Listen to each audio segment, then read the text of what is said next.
Ayon mga ka-Angelo University TV.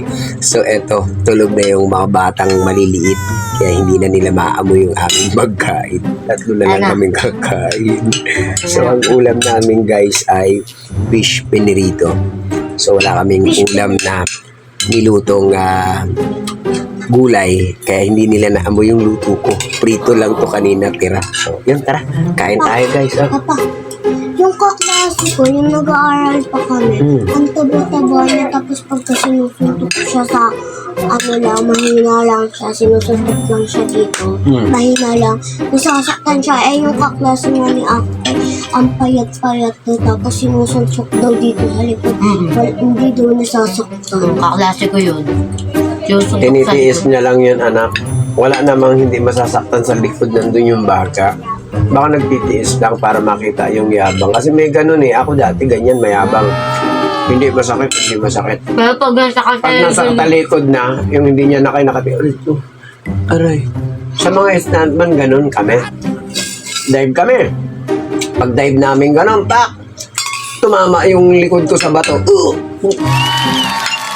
Ano, okay ka lang? Ay, oo, okay lang.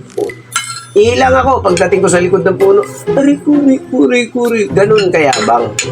Ganun kami kayabang. Kaya yung classmate niya ate, mayabang yun.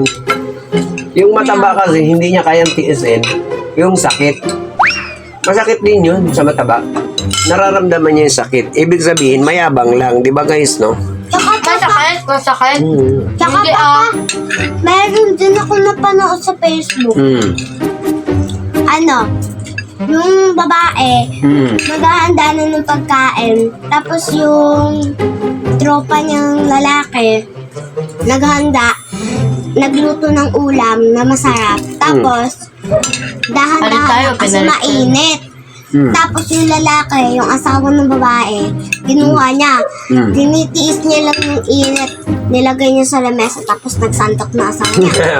Tapos nung sabi niya, iihi lang ako may kukunin kasi ako. Pagkapunta niya sa CR, sabi niya, agoy, ang sakit. Nagugas siya ng kamay. Gawin natin yung video na yan. Walang yan. Gawin natin yung video.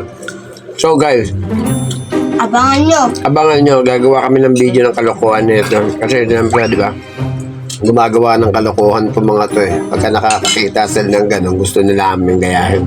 So tingnan natin kung paano natin may i-deliver ng maayos yung mga video na kalokohan na gustong gawin namin ng mga anak ko. So, sa ngayon guys, nang gusto din po yun. Kain muna tayo guys. Tumatawag sa akin pa. Samahan nyo kami guys. Let's go. Thank you guys.